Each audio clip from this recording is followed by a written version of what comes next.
jacked up review show. It's a jacked up review show. Jacked up review show. It's the jacked up review show.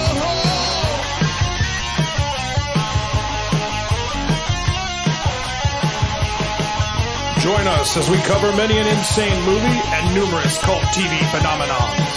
Are you ready to get jacked up? Are you with us? Then listen on.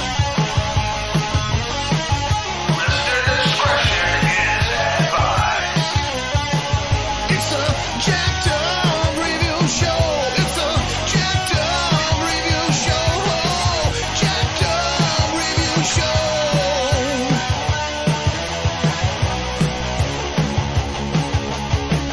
It's a jacked up review show. It's a jacked up review show. Jacked up review show.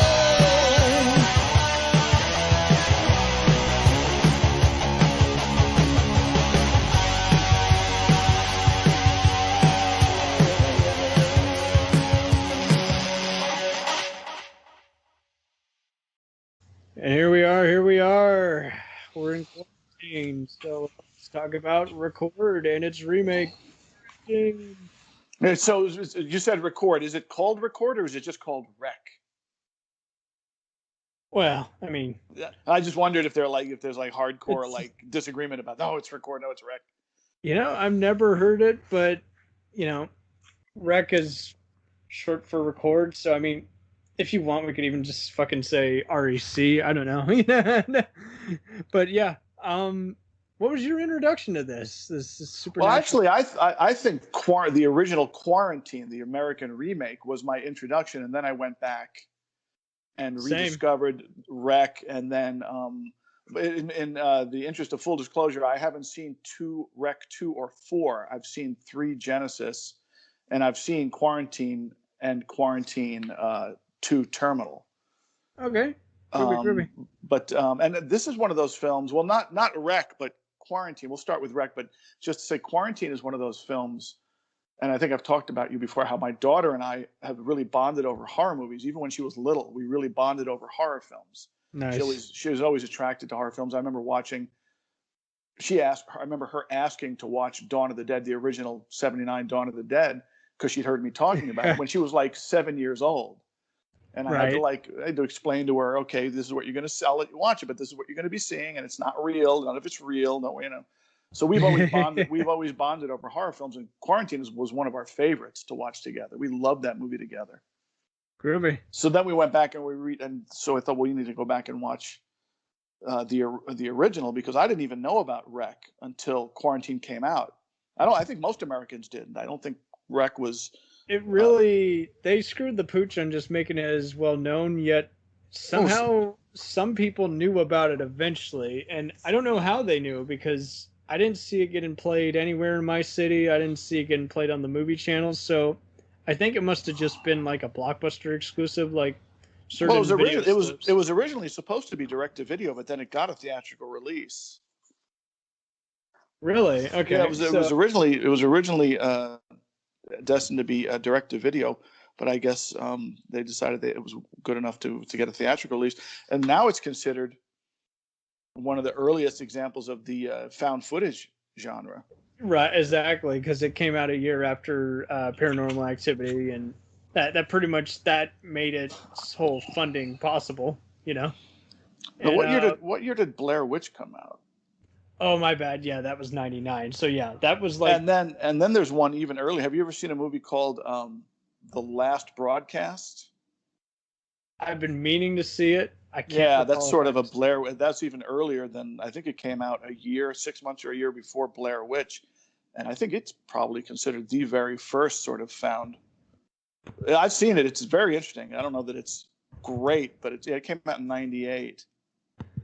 That's Seek it out if you're a fan of found footage. It's incredibly creepy. Oh, that's right. Yes, this got outlined in a independent filmmaker's book where they had. Yeah, it's right. It's very low budget independent. And the guy who had worked on it, who created it, just said, he was just literally just walking around, endless ideas, didn't have money for anything he wanted to do, and then finally it hit him, and he's just like, okay, why don't I do something like War of the Worlds, where I have, a fake broadcast or some shit like that, but I make it look real. And so, yeah, it's just, I will definitely check it out. So yeah, those were kind of the blueprints. Made money, unexpected hits, embracing, camcorders, to make a video. And finally Paranormal comes out. I'm not a fan, but I acknowledge its success, and it. Yeah, the first one has its moments. I'm not a huge fan, mainly because the protagonists are so annoying. Yes. Like, I kind of want the ghost to kill them. Exactly. And then the rest of them are just, diminishing returns. Pretty much. But yeah, it's so wild how that just took every kind of person by storm. Even people who weren't into horror saw it, lost their lunch, and then said, "Oh, it's so spooky, that's so mysterious." And so yeah, that kind of just made Quarantine possible to be made. I didn't know it was direct to video. I always thought part 2 was direct to video, but I was mistaken. It got. Well, I don't think. What, you know about Wreck? Oh no, sorry, Quarantine 2. I thought it was direct to video, but apparently it got a limited release. Yeah, I remember. I rented it with my daughter again. To Terminal. It wasn't that bad, actually. Yeah, it was pretty just straightforward, and it just kind of had another disaster on a plane. It was by John Pogue, who's kind of been the go-to for making sequels to Warner Brothers and Sony, like The Skulls, Deep Blue Sea. One of the co-writers on Ghost Ship, so that's where he got his start. With Record itself, it was just a Spanish series. I'd like to say this one, it really takes a guide from the Romero handbook, with the really only thing it does is, it had an actual gal who had been on telenovelas and actually worked as a reporter. So how ingenious. How about she play a reporter? Yeah. She's a very cute face, but she had really cool presence. And played by Manuel Velasco. And she plays the character Angela Vidal. And maybe Vidal. I'm probably mispronouncing it, but yeah. This movie just has your interest, just your attention, just all from the get-go. Just the camera is always moving around, and you always feel like it's a character. You don't ever feel like, wait, there's no way a camera can actually be standing there right now. You actually do feel. It does a good job with continuity and everything. Yeah, that's always the most interesting thing to me in these found footage films is their justification for the camera being on and pointed in that direction at that particular moment. It's like, yeah, wouldn't you have put the camera down and run away by now? Exactly. It doesn't do like Cloverfield, where it's like, I don't even shake the camera that bad when I'm running. But it's a movie. It's called suspension of disbelief. True. And this came out at an odd time where every movie was kind of trying. Zombies were becoming marketable again, and Romero's still coming out with a few movies every once in a while on his last legs, and at this point everything's trying to either be like one of the three categories. They're trying to be like Dawn of the Dead remake, they're trying to be like 28 Days or Weeks Later, or they're trying to be like Resident Evil, and pretty much. You just don't really get too many of them. They just kind of came and went. They were just subtle. By this point, we had stuff like I Am Legend and all that. But yeah, this one it did some good business. A lot of people were talking about it, but I didn't see, many foreign cinemas playing it or many. It just flew over me, and I only knew about it years later and how it was supposedly better than the remake. But I'll leave that for us. For everyone else to decide as we go on. I think it's the claustrophobic feel of it that works. There's basically in that lobby, and I guess that some of the scenes extend to some of the apartments, and then the textile warehouse that's adjacent to the lobby. I guess it's very claustrophobic and very dark, and the camera's very close up in everyone's face and shaking, and it's effective. I think that's a good way of putting it, because it does it where you're not nauseous, but you don't ever feel like, it wasn't planned or they were just making shit up as they went along. You do really feel really engaged. To to make things even more, positive, I think it's even better how just they just keep raising the stakes. 1 minute someone's doing fine, then they turn back to them. They got red eyes and they're trying to attack the cameraman. They're going, I don't know what's going on with me, and it's just shit like that just really works well. And I just, it's another movie making use of just one location, and going up from floor to floor, everything's different. Eventually, well, the budget was almost nothing. What was the budget? Yeah, $2 million budget. So yeah, it's not a huge budget for sets. Well, I think the apartment building was a real apartment building in Barcelona, and apparently the building, I don't know if it was actually an apartment building, but it's a real building, and apparently the building has become a bit of a tourist site and been vandalized because of its appearance in the film, and oh shit, sort of a double-edged sword there. Well, damn, yeah. I mean, that totally, I buy that completely, because these guys really do legit look very uneasy, like they were barely getting anything in the can that day because they were shitting their pants. They had to be both in character and they were actually freaking out. So, yeah, well, according to what I've read about it, is that the actors weren't really given pages. They didn't really know what was going to happen from day to day on the set, so they were. That's brilliant. They were appropriately unsettled and giving. Yeah, that's what I've got here. Yeah, that's what I've got here. You can't even really get away with that even nowadays, and that's amazing because that's only over 10 years ago. So I think that just says a lot. There was just a lot of people experimenting as we're getting all, making the transition from film to digital and trying out different markets before the next Wall Street crash. And so that's pretty cool. And here, in Spain, this grossed 32 million. So, this was dynamite. They were, and so I really think, how they tackled their market and promoted this. I think they just did wonders by just being comfortable being their own formula, and it never got repetitive. This is the beauty in this thing, because there's a lot of doing the same stuff again and again. But I think it captures the trial and error of everything. And it's a tight movie. It's only an hour and 18 minutes long. It's not a very long film. It goes by so fast. I think that helps because it's so tight. It's tight. It doesn't overstay its welcome. Totally. And Jean Burnett, he has done plenty of other movies. He basically did a few other just freaky movies like The Nameless. He did the original. He even did Darkness, which was supposedly a good movie, but got cut up by, Weinstein. Oh, Harvey. Yeah, I've tried rewatching that a few times, and it just bores the shit out of me each time. But I'm sure there's a good movie in there somewhere. So, yeah, he's had a lot of hits here and there. And more or less, this whole franchise pretty much put him on the map. He also did the original movie Sleep Tight, which also got remade. What was it? What was it remade to? Was it called Sleep? It got. Oh, my bad. It was the South Korean film that remade of it. I was thinking of something else. But I've heard good things about that one. He did the.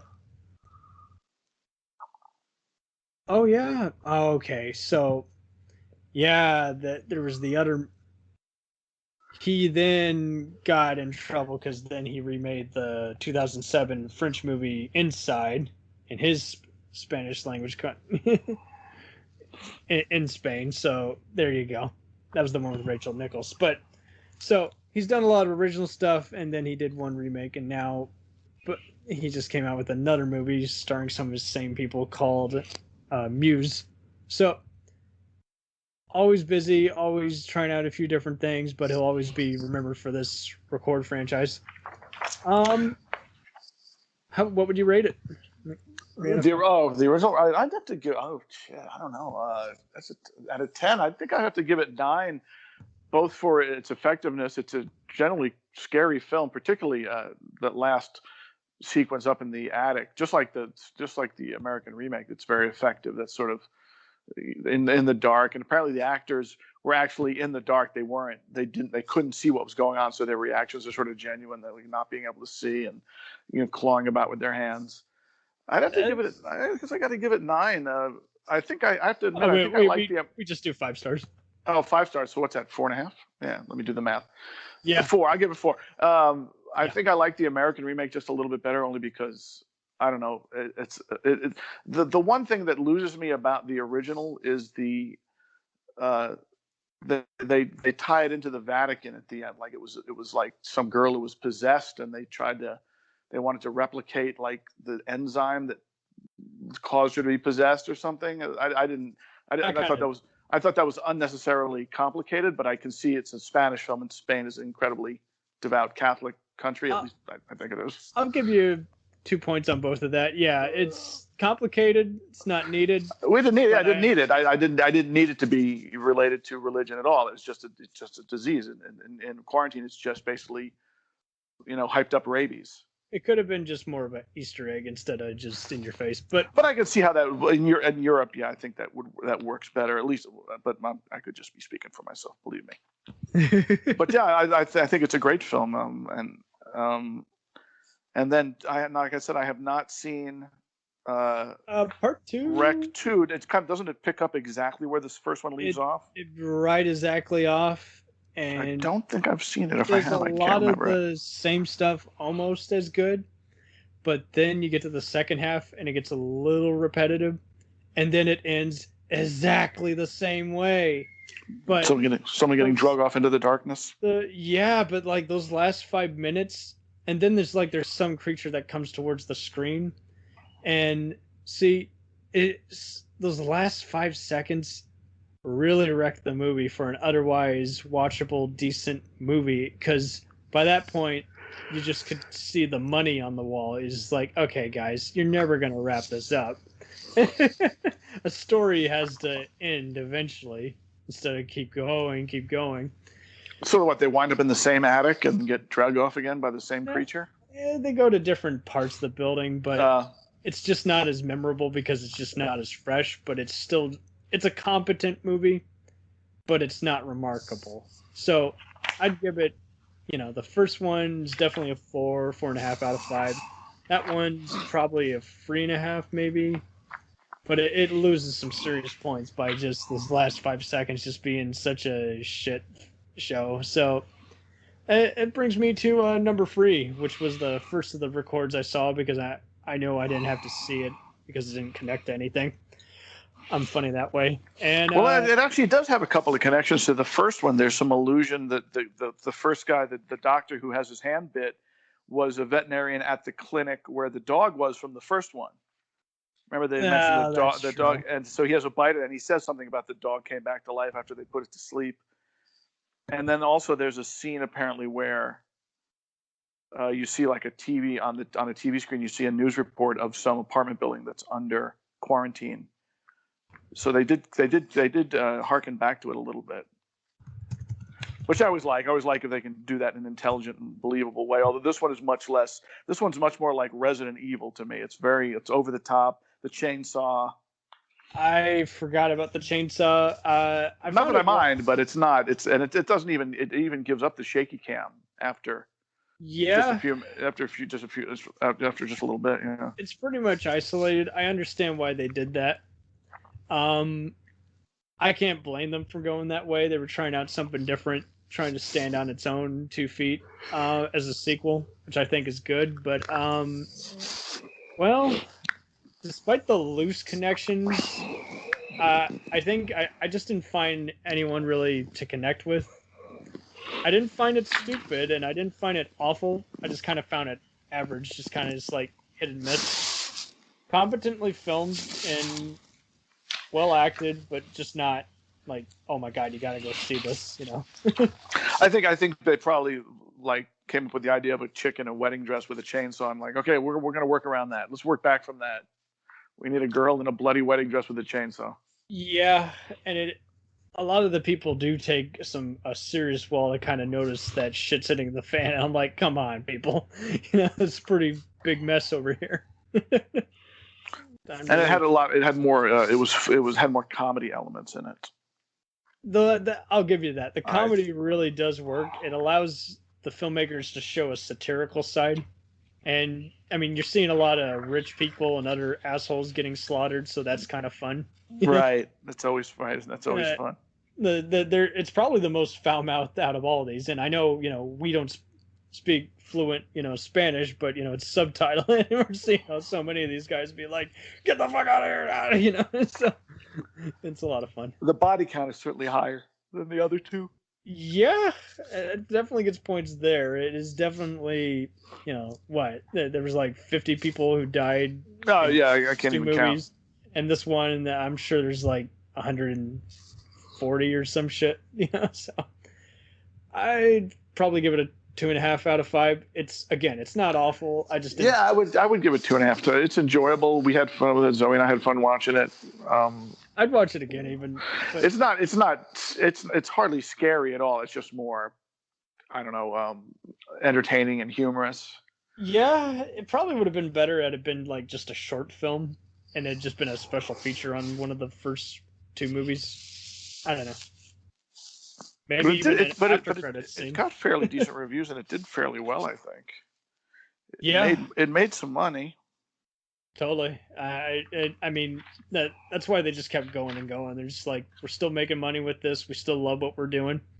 And so I think that's why I give this a pass over other Hollywood productions that just don't know when to stop, because even though they're still going and you can tell, you know, they want to make their money back, at the same time, their heart's still in it to some extent. I know that sounds contradicting, but you still feel like there's some place that they can go with this, much like, you know, 28 Days Later in some way. There's something they can do with it. They don't just have to end it there.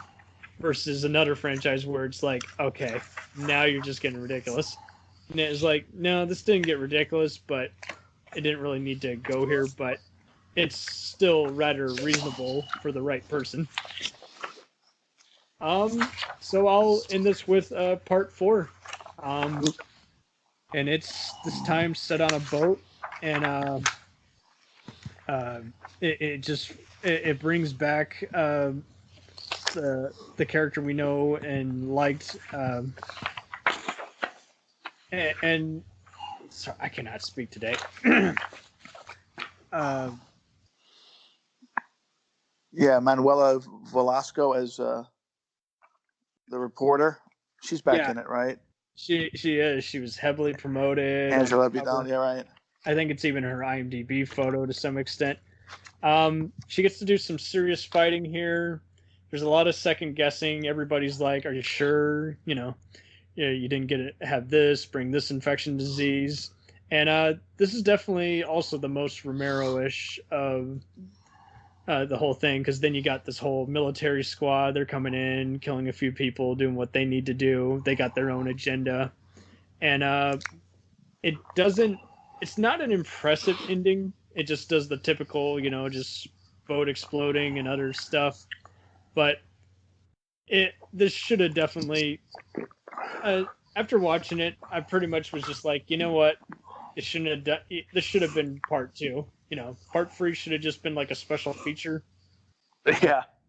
Or an internet short to build up interest until the next installment. But yeah, this should have been part 2, and they should have just ended that there. Because, you know, it was like the most pure sequel out of all of these.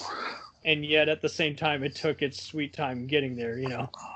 Manuela got busy doing other TV projects, and the other guys were, again, getting other projects and still having to come back and do this. And it's like, yeah, no, part 2 was just a repeat. This should have been, part 4 should have been part 2.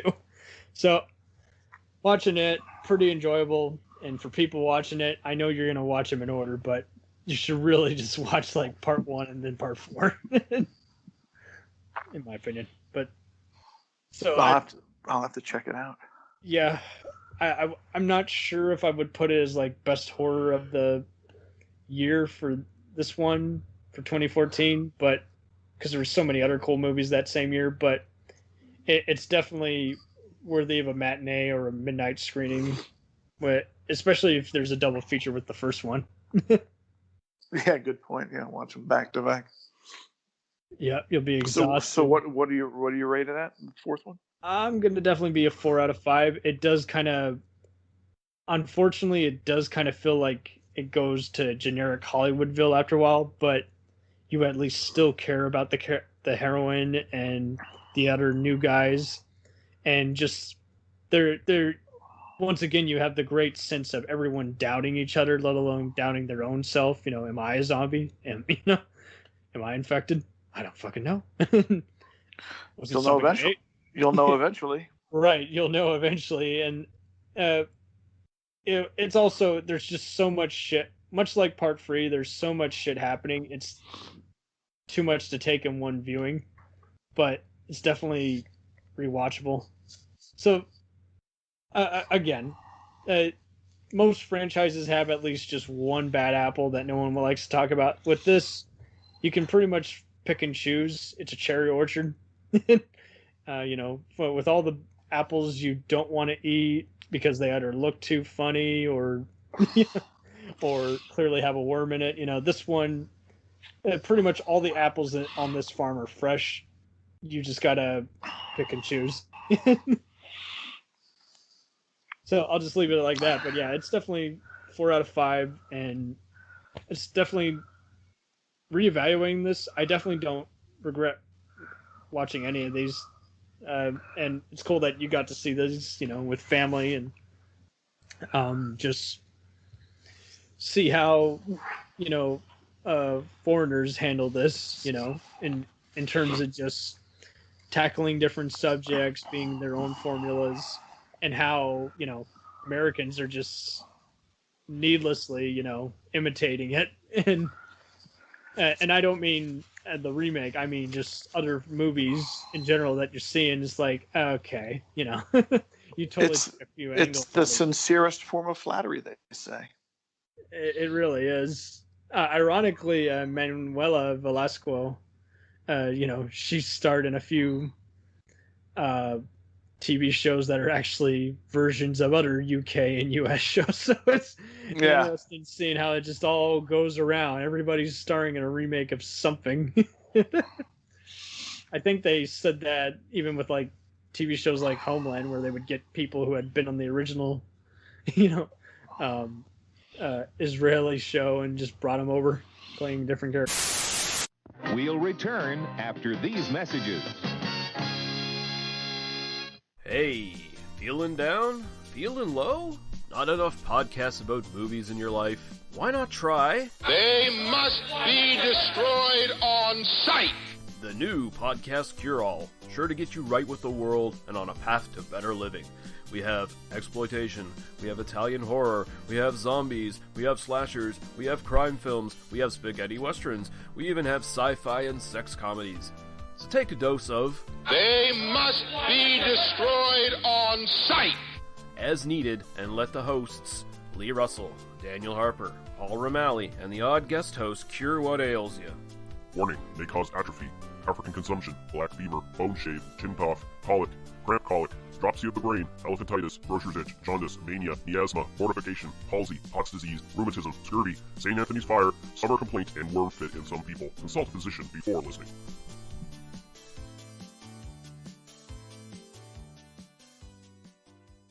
Hey, I heard you like movies. I heard you like to hustle. I heard you like podcasts. Well, guess what? There's a podcast for you out there called The Home Video Hustle. Damn right. Every Friday, we talk about whatever movie PJ picks out the bag. What does that mean? Every Wednesday on our YouTube page, I put a bunch of movies in a bag, and PJ picks one out at random. And then we just watch it. We talk about it for maybe like an hour, hour and a half, 2 hours, whatever we feel like doing, wherever the conversation leads us. But do we actually talk about the movie? Most of the time. Ah. Tangents galore. Yes. So believe me, we may be a movie podcast, but it's not always about movies. We might talk about video games, Music. Yeah, that's the big one. Music. Sometimes we might get a little bit of politicalness in there. Yes. Sometimes we may just, we know what we like to do. We like to tell stories, PJ. Yeah, yes. I am the master storyteller of the podcast realm. Undefeated. So if you like to hear about movies, video games, whatever foolishness comes to our mind, the most random stuff you could think of, check out the Home Video Hustle. You can find us on the Stitchers, the Google Play, Apple Podcasts, What else? Podbean, What else? Podcast Addict, Goddamn. all that. Ain't no reason you can't get your hustle on. We everywhere, worldwide, baby. Hustle, motherfucking hustle. Hey, we can't cuss in the promo, PJ. Ah. We gotta be family friendly. There may be podcasts out there that don't want his hair say Ah. Ah. all Yeah. that good fun stuff. Well, you. Yeah. don't run the listeners away, PJ. Ah, I'm sorry. But this is going kind of long. Yes. So we're going to end this and say, hey, check out the Home Video Hustle every Friday on all the various podcast outlets. Peace. Peace.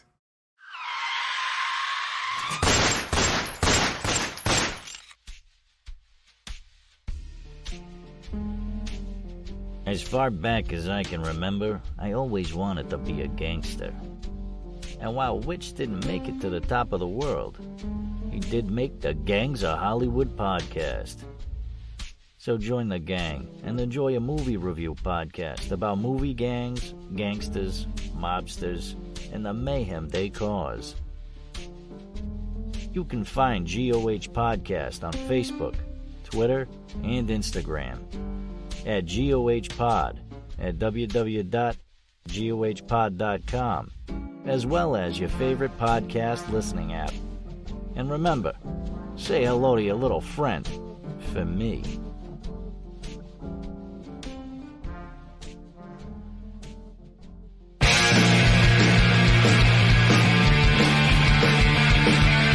If you take two old punk rockers who are past their prime, put them in front of a movie screen and give them a podcast, what do you get?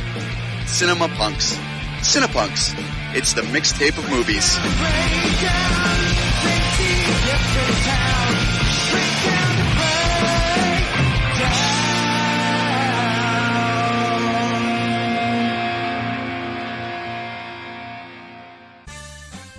Did you ever see a film at such a young age it left you traumatized with cinematic wounds? Necrophilia.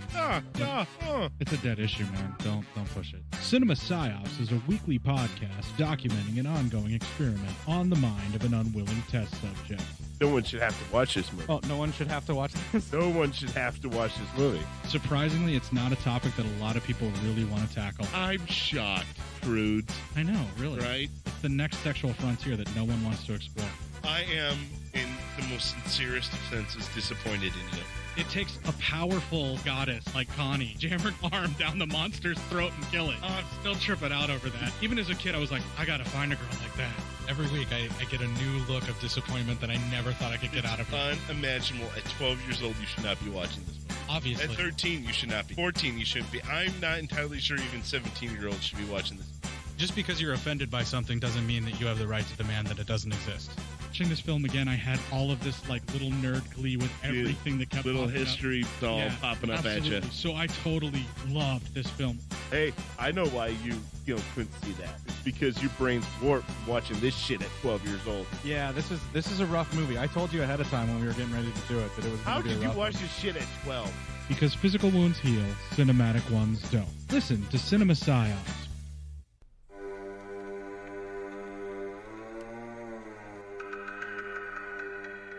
Hey everybody, I'm Corey. And I'm Zach, and we're the hosts of Podcasting After Dark, a cast dedicated to late-night horror and sci-fi of the 80s and 90s, often found on HBO and Cinemax. You know, the movies your parents didn't want you watching as a kid. You can find us every other week on Apple Podcasts, Spotify, Podbean, and Stitcher. This is what you want. This is what you get.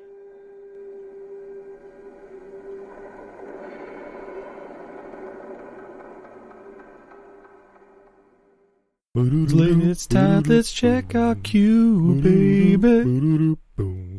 Pair it with a couple brews, baby. We love good movies.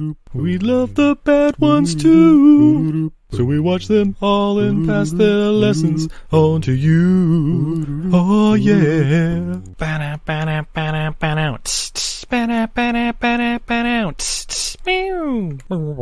Everything I learned from movies helps to make life a little bit groovy. With a one-liner plot holes and gratuitous movies. It's time to get busy with your friend Steve and Izzy. At eilfm.podbean.com. Welcome to Who Was She podcast. I am your host, Tara Jabari. After a decade working in documentaries, marketing, and all things digital media, I found that podcasting is a strong medium to share stories. After years of producing for others, I decided to start my own biographical podcast. Who Was She will focus on the life of a woman throughout Baha'i history. The first season is about Lydia Zemenov. Lydia's story explores the subjects of the power of language and faith. Her father invented the universal language Esperanto, and she came from a Jewish family and became a Baha'i. She grew up during World War I and was killed during World War II in a concentration camp, despite heroic efforts to save her life. How can one person's life intersect with so many others, connect across borders, and inspire a biography which inspired this podcast? Over the next few weeks, I will share her story with you and the lives that were most affected by her and those who affected her life as well. They include her father, Lydia Zemenov, her spiritual mother, American journalist Martha Root, and the Baha'i German soldier Fritz Mako, who worked for the resistance undercover while having to serve the Nazi Party. I want to thank the author Wendy Heller and George Ronald Publishing for their blessing to let me use Heller's biography, Lydia, The Life of Lydia Zemenov, Daughter of Esperanto, as a main and instrumental resource for this podcast. So please subscribe and learn about this amazing woman who traveled through 3 continents in an effort to bring unity through the power of language. You can also find more information on our Instagram, Facebook, and Pinterest at Who Was She Podcast. Music was composed and performed by Sam Red. I am your host, Tara Jabari. Join us next time as we begin our journey about Lydia Zemenov.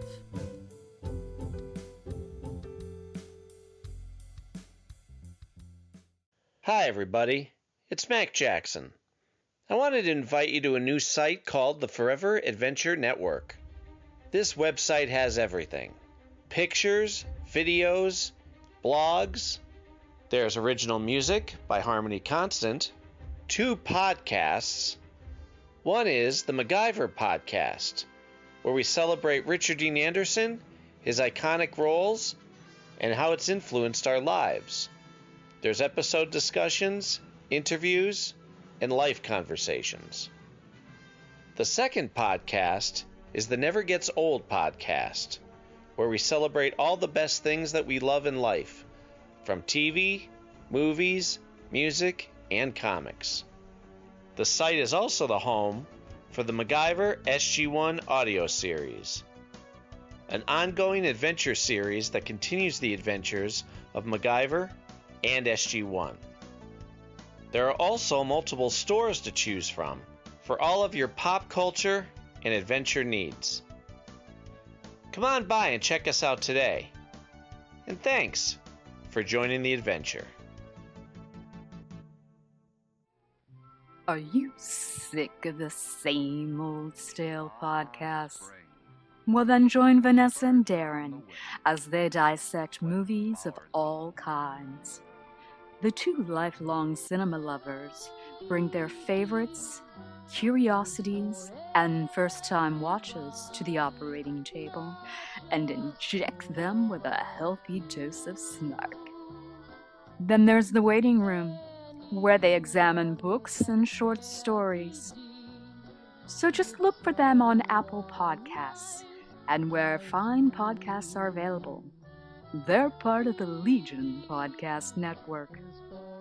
Follow them on Twitter at VD Clinic Pod.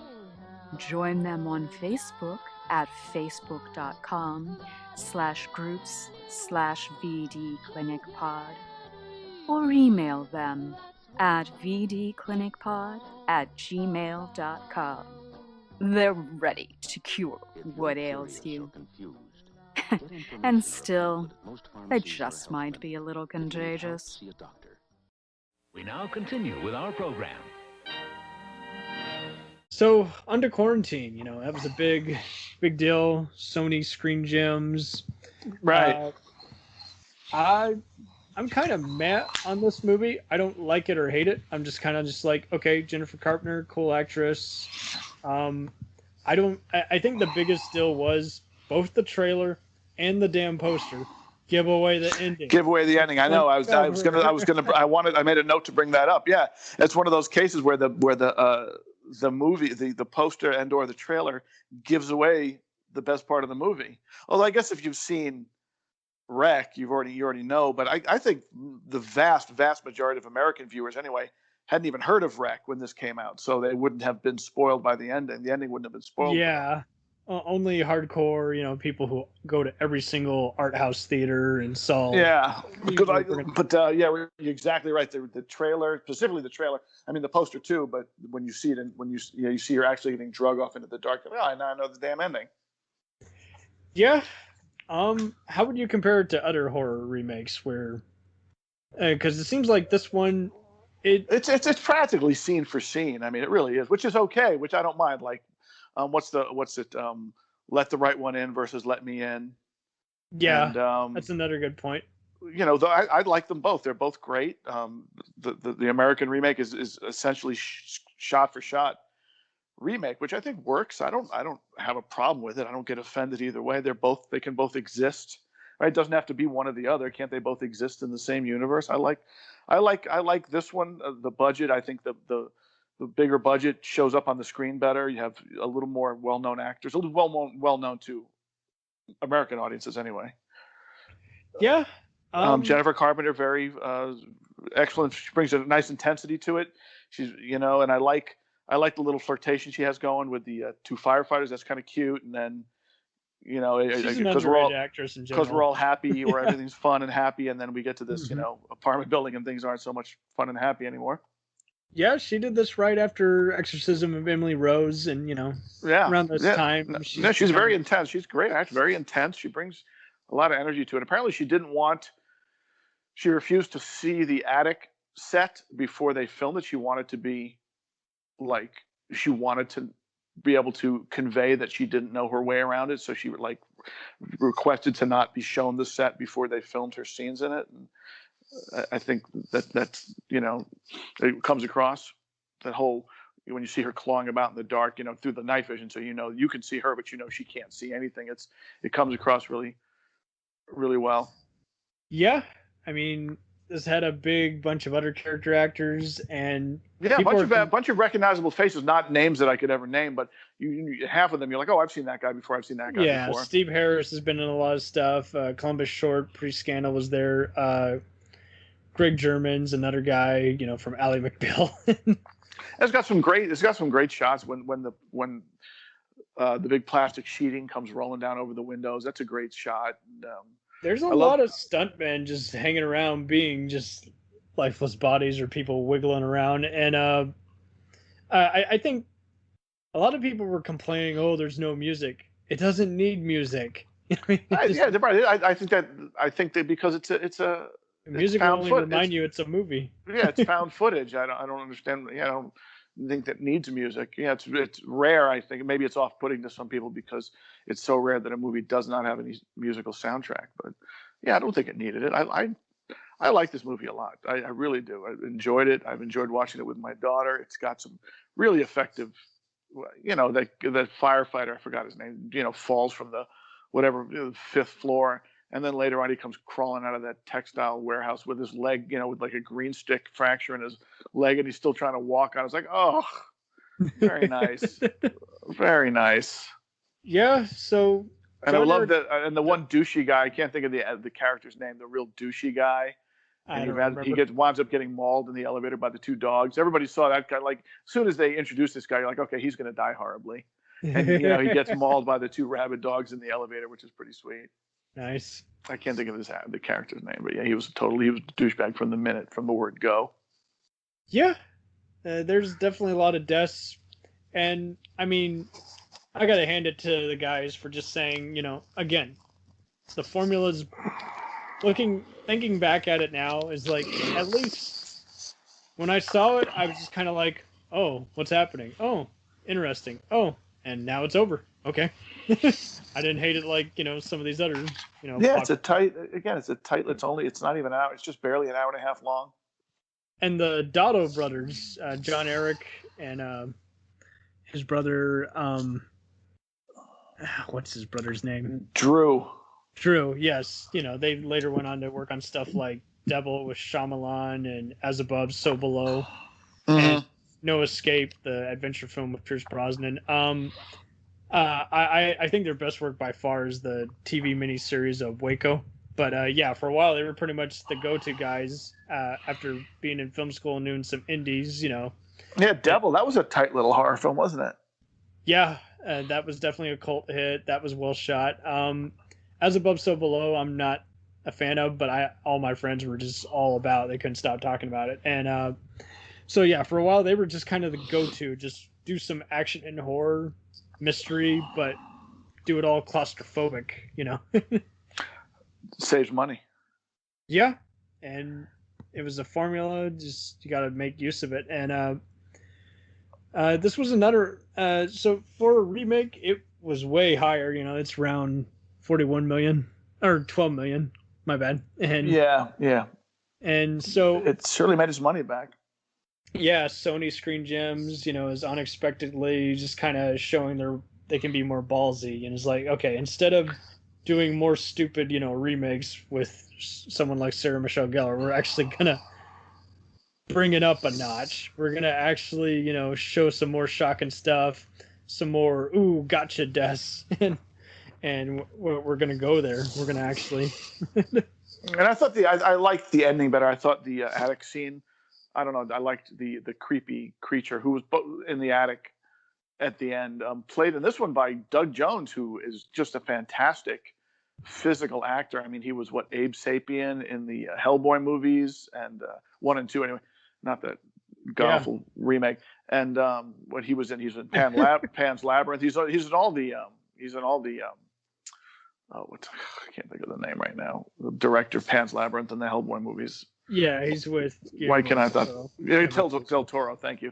Yeah, he's in all his things. He was great. Even in that small part, he brings such a creepiness, such a physical creepiness to it. And the fact that they didn't tie it to religion specifically, although it was a doomsday cult, but that's sort of a general term. I thought that was interesting that they changed it from the Vatican to a doomsday cult, which I could make a joke, but I won't. I thought that was a little more satisfying. And yeah, right. Then the ending, of course, given away by the trailer and or the poster. Yeah, that was in every TV spot. It was just they would show it. It's like, well, yeah, so now we know it's going to happen. Great. And so yeah, I see the movie and I was like, okay, so that's literally it. And like, I don't know why, but when I see it in this version, I don't know. I just kind of feel like, I knew it was a remake, but I didn't know that's how it ended in the other one. And for whatever reason, I don't know. I just kind of felt like they didn't know what else to do, so they just kind of ended that way. So I'll give credit where credit's due. I think they had literally, producers had guns to these directors' heads. They're just like, yeah, you just gotta get it out. You gotta get it out. And I think they're just doing the best with what they did. They just know how to generate suspense and go from there. Yeah, I'll give this one 4.5 out of 5. Definitely, I really enjoyed it. I enjoyed. I think it's of a high quality. It's got some great scares in it, atmospheric, claustrophobic. Some decent gore effects. All good. Yeah, I like it a lot. Groovy. I'm gonna give it a 2, but I'm going to give definitely a 2.5, maybe a 3 for the sequel. The sequel definitely had some more ideas. It even felt more like Outbreak at times. You talking about Terminal? Yeah, Terminal. Terminal. Yeah, Sounded on a plane. Yeah, I like. Have you ever? There was one. It made me think of what was that? Flight of the Living Dead. Have you ever seen that? Yeah, except minus the camp, or it's not good. Yeah, it's not good, but at least they went for it. Well, and that was a ripoff of Snakes on a Plane. Snakes on a Plane, right? So I mean, everything was on a plane then. Now everything is sharks. Well, right. I guess maybe we're past that now. I think we're a year or two past everything being sharks. But well, I mean, we did cover 47 meters down a few episodes back. Yeah, I think we're over sharks now. What's going to be next? I wonder, like squirrels or something, hamsters. Oh God, zombiebers too. I don't know. Yeah, we've already done rodents. Damn it. I like rodents. It'd be nice to rodents. So go to something that's kind of like a shark where you're okay with it getting blown the fuck up. You know, it's like, yeah, it's not human. Catfish. Okay, fine. Yeah, swordfish, catfish, boom, perfect, sold. Yeah, so this one I've seen and I watched it again with my daughter. She's listening. Zoe, shout out. We enjoyed it. This one's a little much more of a typical sort of film, much more straight up. Yeah, and I mean, it kind of takes a while to get going, but you know, it's still just making sure about the intensity. Mercedes Mason, she's another character actress who's been on a lot of shows like Chuck and CIS, LA, and Fear the Walking Dead, and so she kind of just became another gal who's just doing all the tough gal roles, and all these other character actors, they've been in a bunch of B movies and other stuff, but even though it was a limited release, you know, Sony, much like Lionsgate, has always been good at just making a movie be bigger than whatever it is, regardless of whether they release it in a theater or not. And so that's kind of how I felt with this. It's like, okay, it's respectable genre fare. And, yeah, not a horrible film. I think I like the ending. I love the fact that you see the cat on its way to the Luxor. So now Vegas is going to be the next, you know. I'm surprised we didn't get a third one, you know, Quarantine 3, you know, on the casino floor or something. That would have been funny. Yeah, I gotta head into these movies. Even though they show animals being infected, you know, they're either attacking someone or they're just seen there and they're there to freak you out. You're not gonna see any, you know, killing of animals, guys. Just humans. It's okay. I thought it was funny that it was a cat. I think most people think cats are possessed anyway.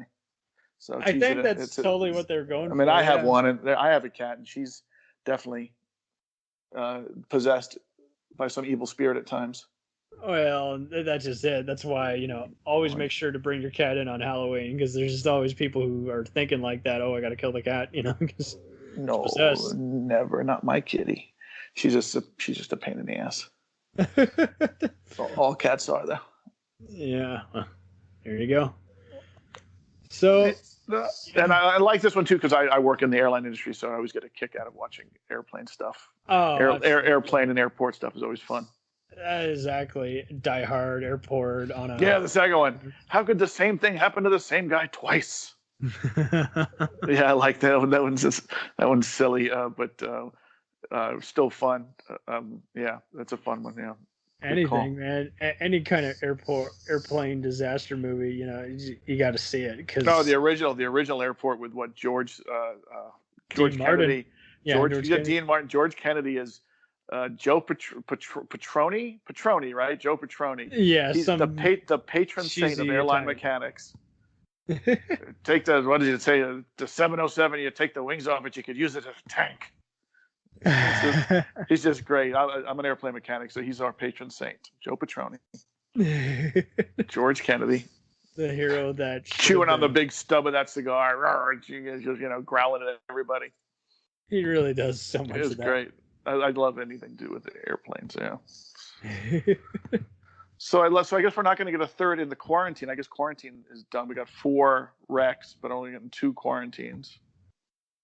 Yeah, I mean, I don't really see anything else to do. I wouldn't mind if some other country's going to remake it, I wouldn't mind seeing some Swedish filmmaker take it on, but that's just it. You know, I mean, I at this rate, I just hope other generations discover it and give it a go. You know, particularly the first one, the original Quarantine and the original Wreck. I think the first ones of both series are the best of the bunch, which is generally the case. All fair, and I mean, and you can compare the two, you can contrast the two. It doesn't have to be a competition. You know, one doesn't have to be. They can both exist. They can both coexist. They're not mutually exclusive. Yeah, that's kind of how I am with the Crazies. You know, and just everyone wants. Yeah, no, that's a good. Yeah, that's actually a great example. The Crazies or the Dawn of the Dead remake, the Zack Snyder Dawn of the Dead remake. It doesn't have to be. By loving one, you don't have to hate the other. I love the Crazies remake, and I love the Zack Snyder Dawn of the Dead, and I think the original Dawn of the Dead's absolute classic cinema. But they can exist together, right? Can't we all just get along? No, man. We can't.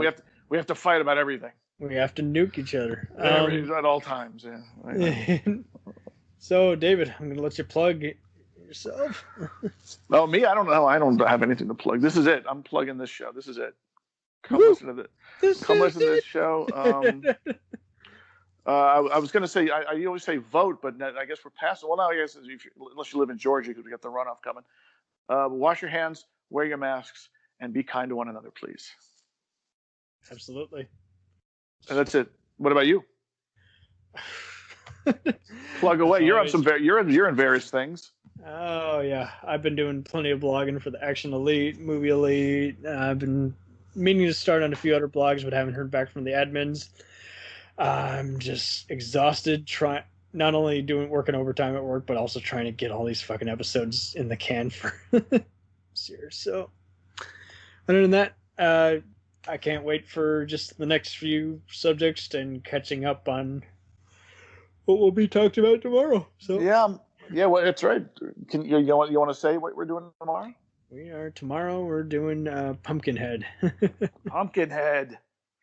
Yes, I'm gonna rewatch it. I've seen it a couple of times. I'm gonna rewatch it tonight just to bone up though. Yeah, and you'll be joining Stan Winston. Yeah, and you'll be joining the always awesome Stephen Izzy. I can't wait. Okay, well, great, brother. Then we will talk to you tomorrow. Groovy.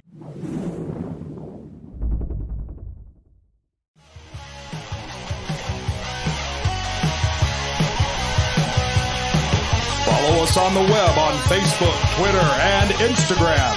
The podcast is available on Podbean, Spotify, iHeartRadio, Anchor, Apple, and anywhere else podcasts are available. Feel free to review our show and leave comments on any of those sites. Thanks a million for listening. It's a jacked up